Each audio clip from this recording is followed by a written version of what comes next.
তাই যখন কেউ দুর্ভাগ্যবশত হার্ট অ্যাটাকে আক্রান্ত হন, আদর্শ হচ্ছে প্রতিরোধমূলক ব্যবস্থা নেওয়া যাতে এমন পরিস্থিতিতে না পড়তে হয়। কিন্তু যদি ইতিমধ্যেই আক্রান্ত হয়ে থাকেন, তাহলে দয়া করে নিকটস্থ হাসপাতালে যান এবং একটি ইসিজি ও ইকো করান। আর চিকিৎসা যদি প্রথম 1 ঘন্টার মধ্যে করা যায়, তাহলে হার্টের ক্ষতি পুরোপুরি প্রতিরোধ করা সম্ভব। কারণ একবার রক্ত সরবরাহ বন্ধ হয়ে গেলে যত বেশি সময় হার্টে অক্সিজেনের অভাব থাকে, হার্টের পেশি মায়োকার্ডিয়াম তত বেশি ক্ষতিগ্রস্ত হয়।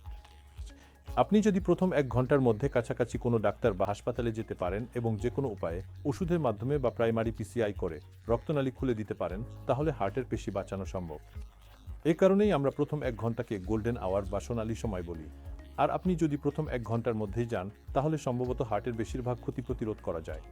অন্যদিকে যদি আপনি ভাবেন এটা গ্যাস, নিজেকে অবহেলা করেন, সময়মতো হাসপাতালে না যান, তাহলে যত দেরি করবেন হার্টের ক্ষতি তত বাড়বে। আপনি যদি 6 থেকে 1-2 ঘন্টা পরে যান, তখন আপনি যাই করুন, হার্টের মায়োকার্ডিয়াম ক্ষতিগ্রস্ত হবে এবং তা আর স্বাভাবিক হবে না।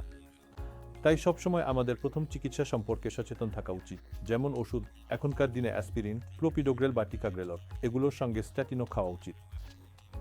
কাছাকাছি কোনো জায়গায় যান, আর যদি অ্যাপোলোর মতো কোনো জায়গা থাকে যেখানে প্রাইমারি পিসিআই সুবিধা আছে, আমরা সরাসরি ক্যাথেটার ঢুকিয়ে ক্লটটা বের করে দিই এবং আপনার রক্তনালীর রক্তপ্রবাহ স্বাভাবিক করি, যাতে হার্টে কোনো ক্ষতি না হয়।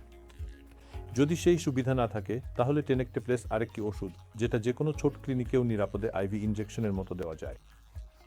এটা আজ শূন্য ক্ষেত্রে হার্টের রক্তনালী খুলে দিতে পারে এবং তবুও হার্টে ক্ষতি হওয়া প্রতিরোধ করতে পারে। তাই দয়া করে এই গোল্ডেন আওয়ার ধারণাটা সম্পর্কে সচেতন থাকুন এবং যখনই বুকের ব্যথা হবে, বেশি দেরি করবেন না। নিকটস্থ হাসপাতালে যান এবং চেষ্টা করুন 1 ঘন্টার মধ্যে চিকিৎসা নিতে, যাতে দীর্ঘমেয়াদে হার্টে ক্ষতি হওয়া প্রতিরোধ করা যায়।